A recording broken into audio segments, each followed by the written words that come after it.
蓝忘机一只手握在魏无羡腰上，本打算按发生过无数次的情景那样一推而入，却听见身下的人轻轻哎了一声，蓝忘机的身形不动了。他问：怎么了？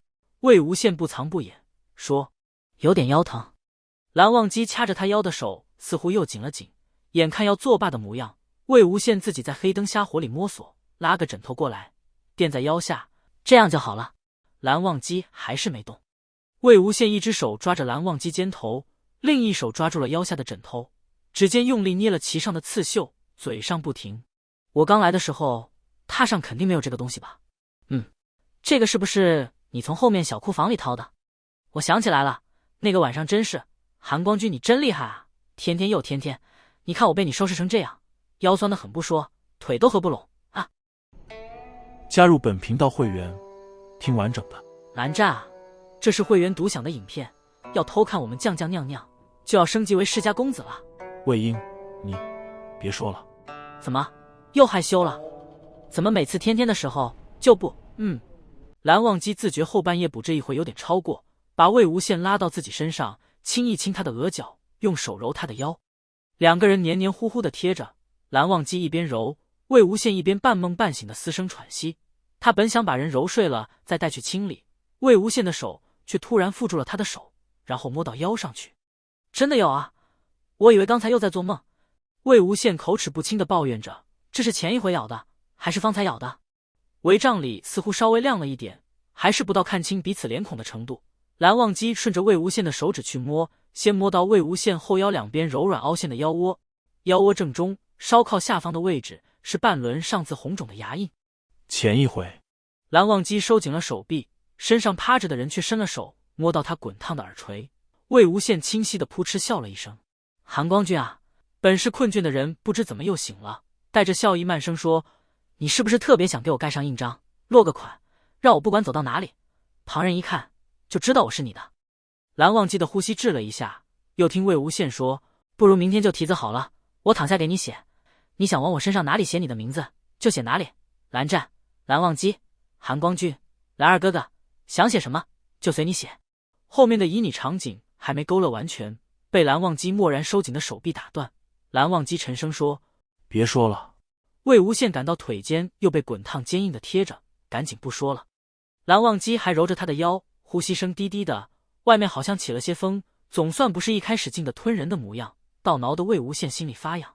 他又向上蹭了蹭，鼻尖蹭到蓝忘机耳边，蹭着他还有些烫的侧颊。有个问题不知怎么从心里泛上来，念头一起，轰轰烈烈，一直推压在舌尖，却又变成某种一口含住不上不下的东西。魏无羡微微抿着嘴唇，好像不问便会错过什么重要的东西，问出来又怕是永远的错过。他低声说：蓝湛，上次还没说完，你说你身上有字，是何字呀？等他问完，蓝忘机那边像是静了静，魏无羡稍微拉开些距离，天色又亮了些，他已然能将蓝忘机浅色的眼睛看得清楚，那瞳色里混着些震惊，仿佛在问何时说的。魏无羡说：上次你喝醉了。琉璃般的眼睛眨了眨，似乎在说知道了，但没有再说下去的意思。魏无羡见蓝忘机不说话，一点放弃追寻的意思几乎涌到唇边，又被稍微用力的吞了下去。他想，就一次，我此生只问这一次。我不仅知道你身上有过字，我还知道字在这里，后来却没了。魏无羡说着，手臂探到蓝忘机背后去，在那遍布了疤痕而不平整的皮肤上近乎精准地点出一个位置。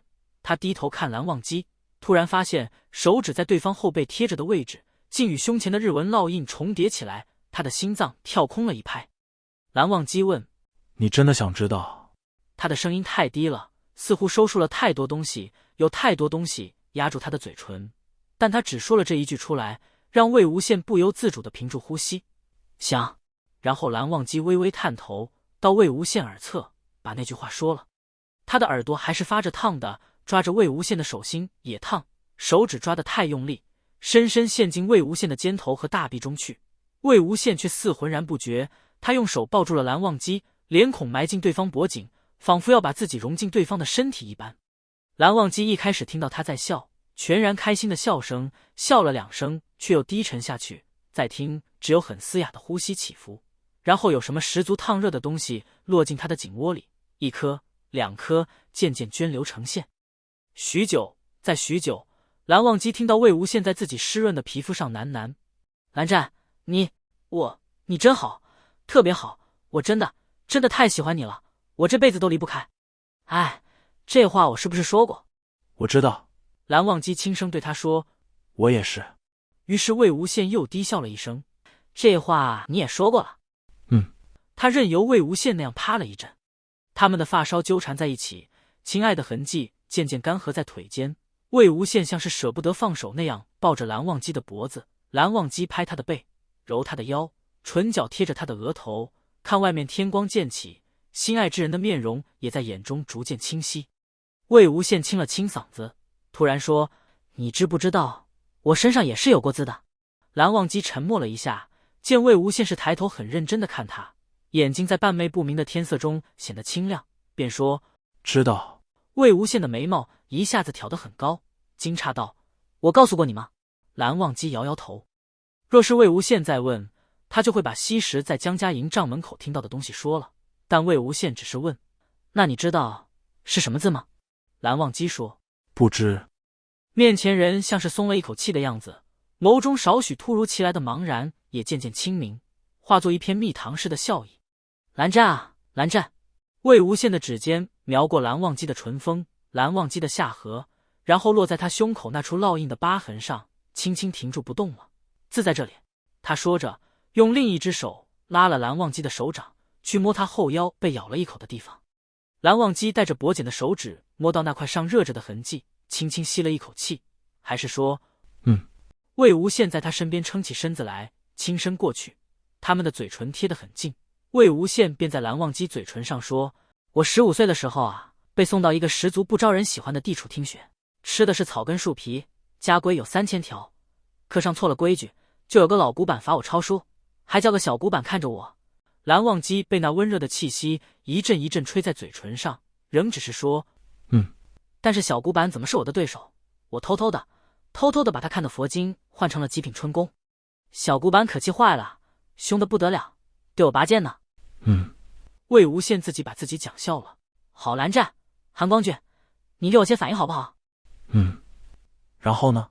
然后啊，我记得他对我说：“可，待我学得像一点。魏婴，你是个什么人？”“哈哈，像不像？”“像。”魏无羡沉默了一瞬，眼睛眨上一下，瞳仁中的笑意疏忽化开，化作漫天漫地的柔和神色。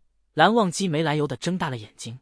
魏无羡被那双再熟悉不过的眼睛盯住了，琉璃色虹膜仿佛一面镜子，照出一片事隔经年，千回百转，依旧情难自已。他凑去在蓝忘机的鼻梁上吻了一下，然后啊，我腰上的字就不见了。“蓝湛，二哥哥，我15岁的时候早就归了你了。”他突然被蓝忘机极尽激烈的吻住了，那不是这一晚的第一次，但这一次魏无羡任由自己闭了眼，感到眼角还有最后一颗泪珠滑下来，落在嘴角，渗入那个吻中去，好像有点涩，却又像是有点甜。“我说晚了。”“不晚。”山林高处敲了钟，一层一层渐渐传来，钟声在楼阁间绵延响成一片。一时间，人声絮絮的从各个角落传来，蓝忘机的呼吸微微敛了一下。魏无羡便在唇上含糊不清地说：“卯时了吗？”竟到了这时候，没有回答。蓝忘机反手把他再度扣进这个吻中去。魏无羡听外面钟声渐渐安宁，望着蓝忘机近在咫尺的眼睛，许久，突然想到，是天亮了。